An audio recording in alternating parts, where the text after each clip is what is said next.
Welcome to Ghost Stories.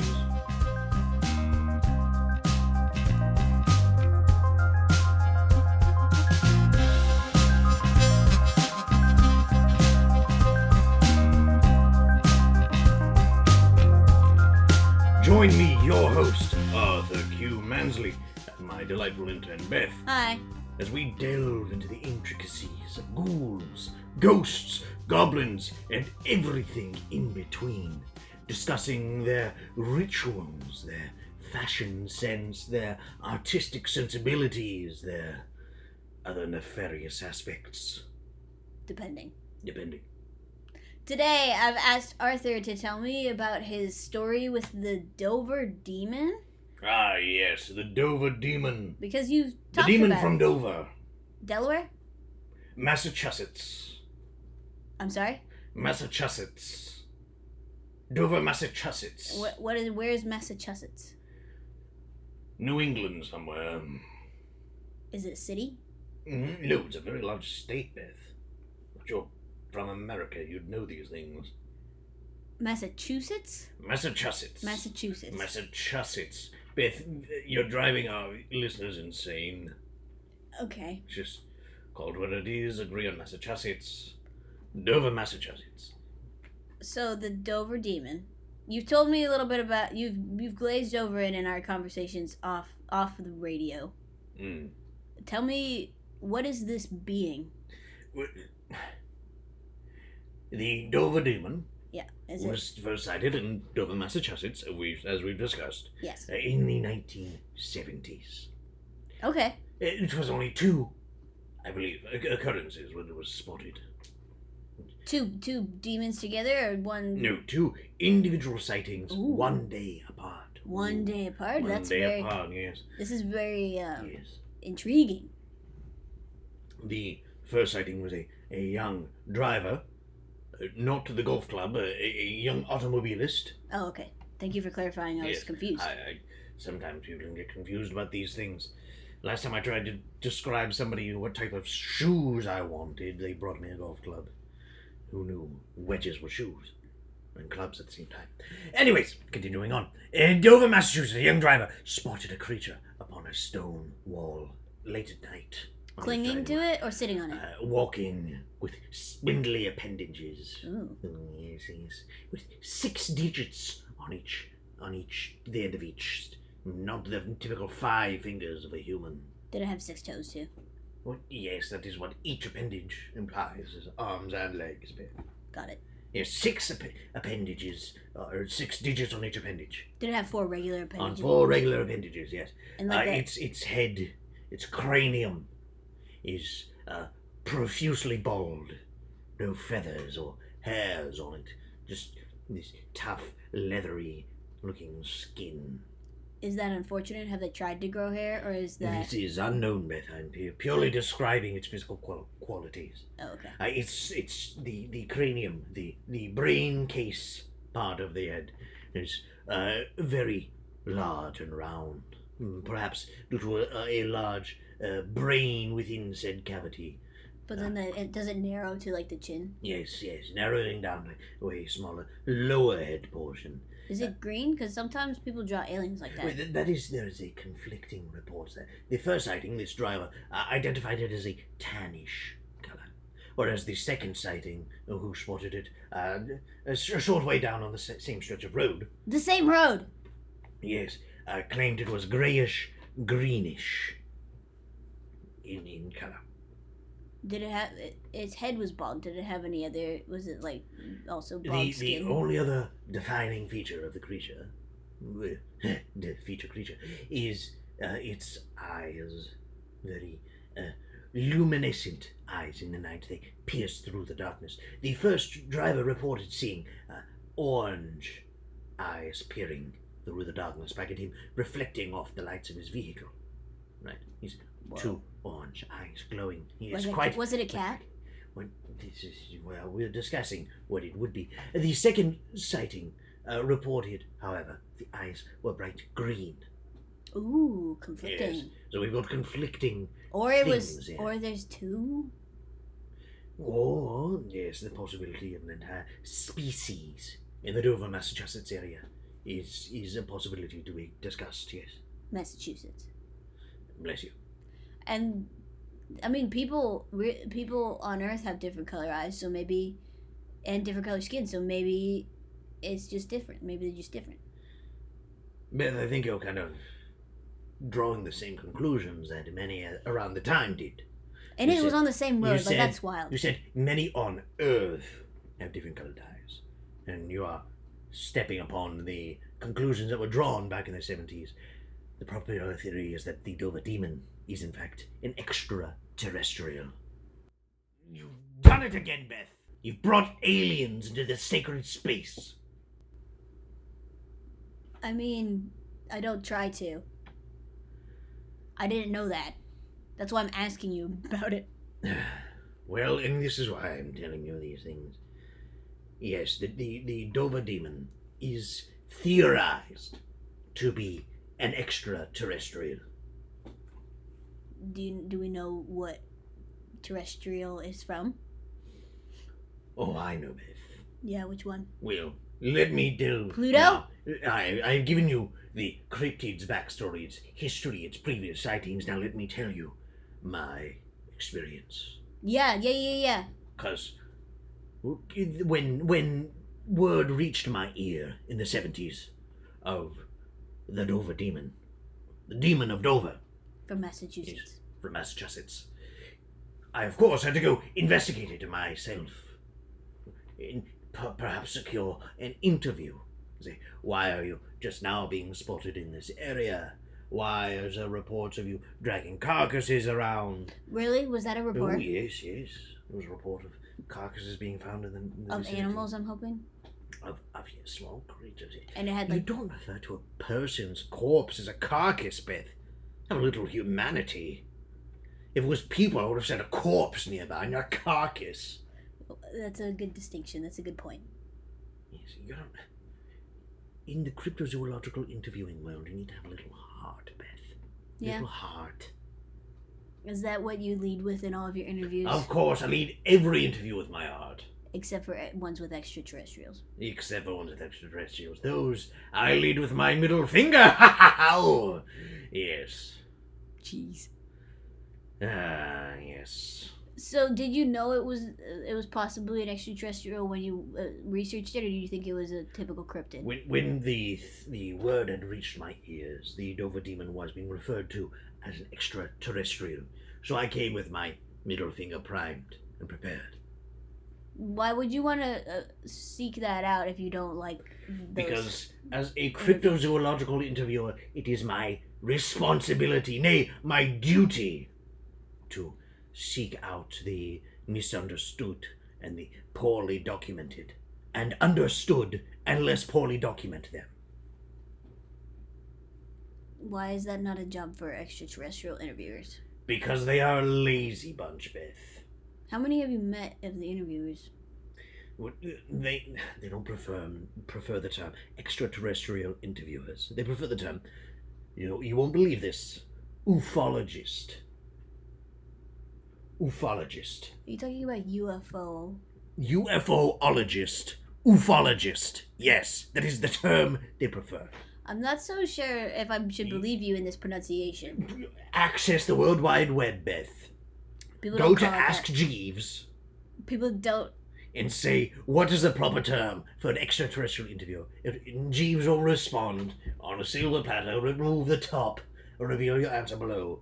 Ufologist. Sometimes I wonder how you found an intern, because it seems like you haven't been on the internet in 35 years.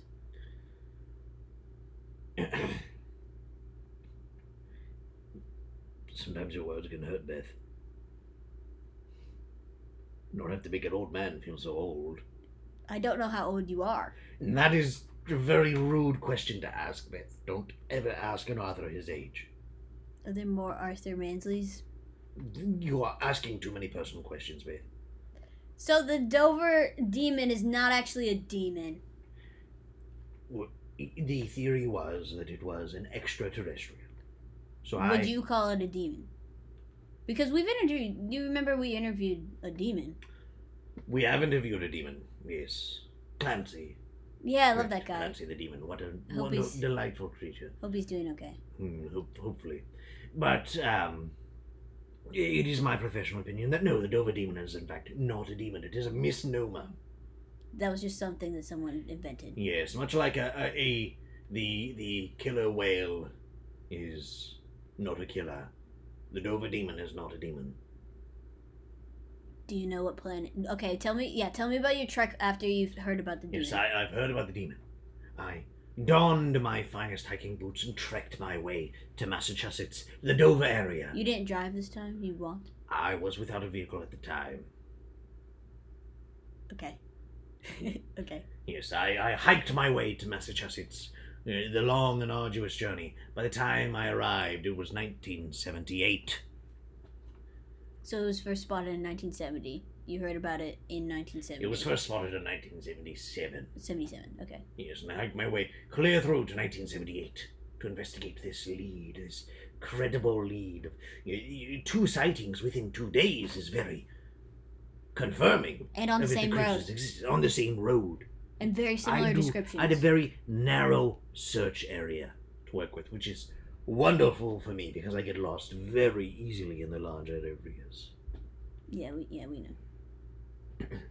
So I make my way to Dover, Massachusetts, with my finest hiking boots, to the supposed street of these encounters, and I establish my base camp, my temporary headquarters, as it were, to set up vigil, and a post, a stakeout, if you will, for the Dover demon. You were grilling steaks? What? You have to eat something, Beth. And steaks are delicious. And very easy to prepare. Were you outside? Yes. Were you in the woods? I was just off the side of the roadway.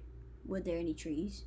It was a lightly wooded area, yes. I located the stone wall that the creature was first spotted upon, and I pitched my tent alongside it, and spent many a night, looking left, and then right, and then left, and then right on a cycle, watching for this demon to reappear.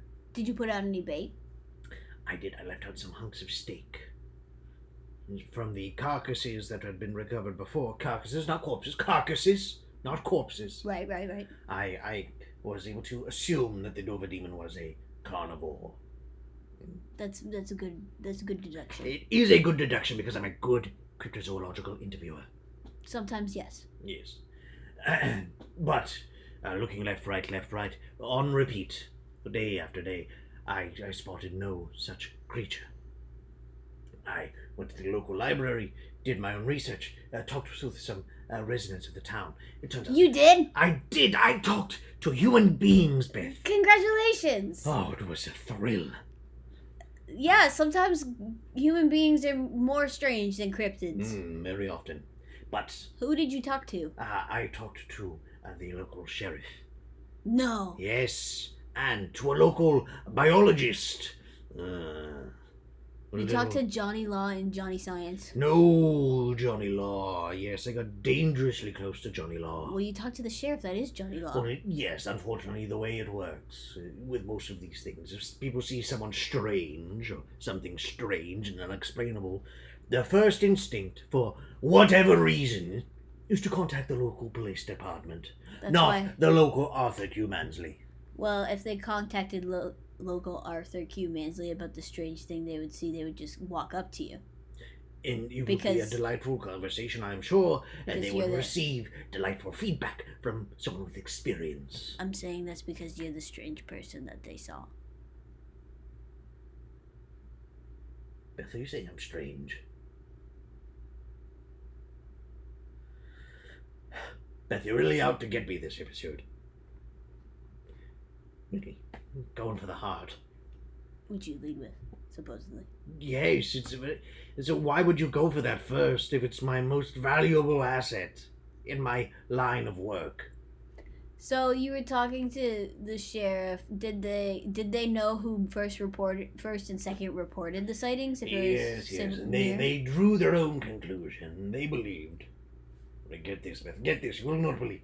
They believed that the creature was an owl. Owls don't have 6 fingers on 4 appendages. Right. Nor do they have leathery, greyish skin. That is bald. That is bald, no. No, the theory is that it is an owl, and the long limbs they saw were the wings, with the appendages being the flight feathers, which can look quite finger-like, I'm told. And it's sitting on the wall is just something that owls do, apparently.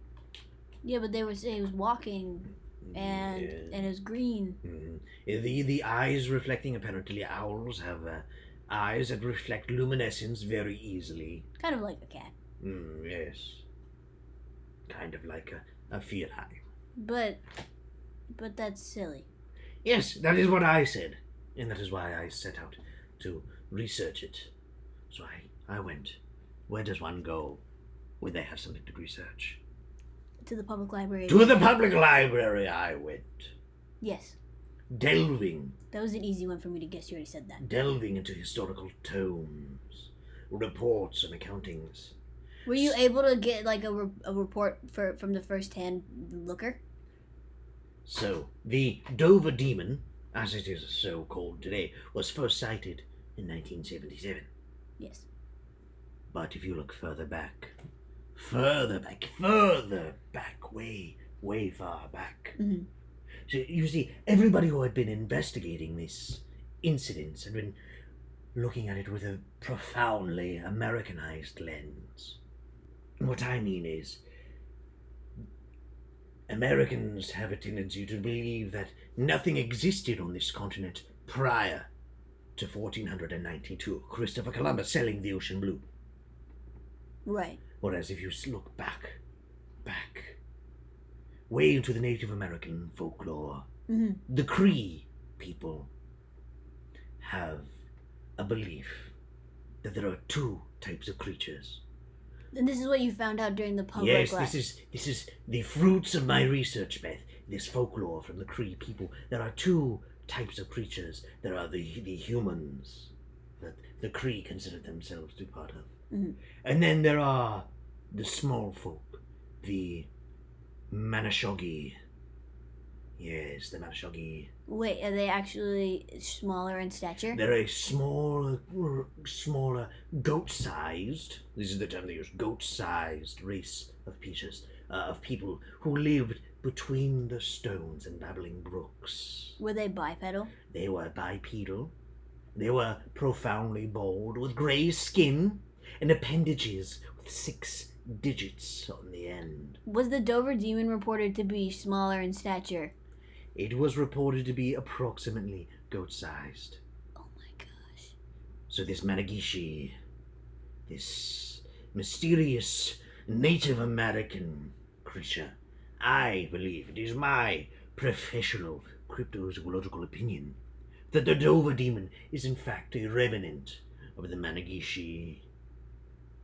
Have they been seen since the Cree people have talked about them, or not so much?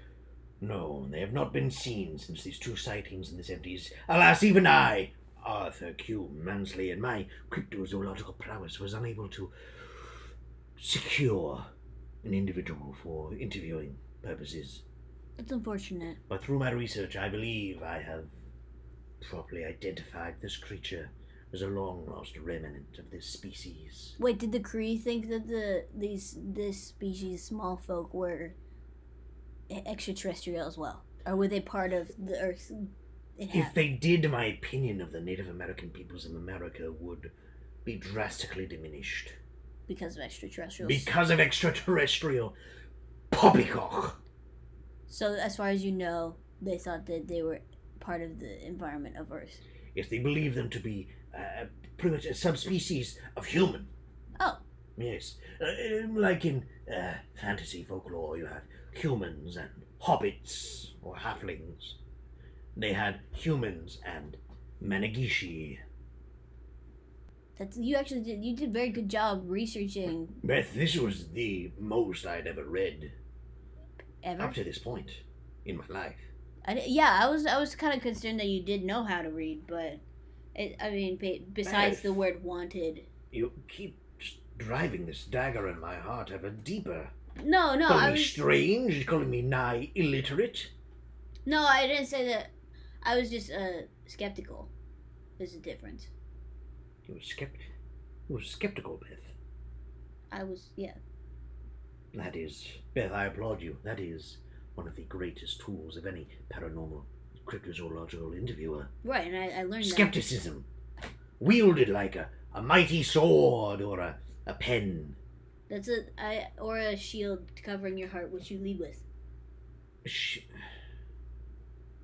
Not necessarily an irremovable shield, but just as a. Maybe leave the metaphor to me, Beth. Oh. It's a valiant attempt, yes, but we are very offensive in the interviewing world. We're not defensive. We're on the offense. We're out to wield our skepticism like a many-spiked mace, bashing the theories the into unbelievers. reality. Bashing the unbelievers. Oh, Beth, I like that. Can we get that put on a sticker? Can we get stickers? I want bashing the unbeliever on a sticker.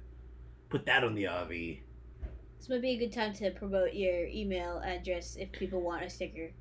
If you wish to acquire Arthur Mansley merchandise, please email me at arthur@email.net. Nope. It's not it. Arthur Mansley at email.net. Closer, but still no. Do we get that? We got the Arthur Mansley at email.gov. We are a government organization, officially licensed. Beth, I didn't know I'd be finding out this way. Well, you're not, because we're not. What did you think that I applied for a government organization? Yes, Beth, I told you to. Last Tuesday. You think it would take Beth, we're gonna have to wrap this up. This dagger in my heart is just piercing clear through at this point. I need to go to the restroom and remove it. What? Oh. You think that it would take only just a week to get a government organizationship? I thought you were good at your job, Beth. I mean, I really am. But we have no basis for application. Oh, Beth. This is your homework. Officially, the internet has heard it now. Make us a government organization. Can you please plug your email? Do you know what it is? Apparently not, Beth. ArthurMansley@gmail.com. ArthurMansley@gmail.com. What the heck is a Gmail? It's a type of email. Did they just skip F-mail? Those probably had some unfortunate insinuations of of hatred. This world moves too fast for me sometimes, Beth. Based on the Ask Jeeves comment earlier, yeah. Is there anything else that you would like to mention about the Dover Demon, or is it an ongoing pursuit? Are you still looking? No, I consider the case closed. With no sightings since, I believe the Dover Demon to be the last remnant of the Managishi race. What do you think they're, so do you think it's extraterrestrial? No, I believe it is very terrestrial. Oh, okay. I refuse to believe that another extraterrestrial creature has managed to weasel its way into the airwaves and under the guise of being a cryptid on my podcast. Where do you think that they reside? Do you think they reside in Massachusetts? Why, yes, absolutely, in the Dover, Massachusetts area. Do they live underground, or? No, were you not paying attention? The Cree people said they live between the stones and babbling brooks. Is that, underground between those places, or? Oh, that's why they're on a wall that was made of stone. That makes sense. Do they live on top of walls made of stone? I believe they are in some way tied to the stones in the brook when the stones were taken from the brook to build the wall, then therefore tied to the wall instead of the brook. Makes sense. Yes, it does. I said it. Of course it does make sense. You talked about fashion sense earlier. Did the Dover Demon have a specific fashion sense? Profoundly naked. Oh, well, Absolutely spotless, not a speck of clothing or hair on them. And both of these sightings saw them at night, so that's probably best. Oh, yes. I know whenever I take my clothesless walks, I always do so in the night. I don't want to talk about that. It's good to let things breathe every now and then, Beth. Especially when you reach my age. I don't want to talk about that at all. All I'm saying is you start developing crusts in places. The kind of crusts that only fresh nighttime air could cure. Artistic taste. Do you know anything about the Dover Demon's artistic tastes? Rather macabre. What does macabre mean? Gross and deadly. Because the only hint of artistic taste I've seen from them is the carcasses strewn about their places of residence, presumably. Have those carcasses been found after those two sightings, or not so much?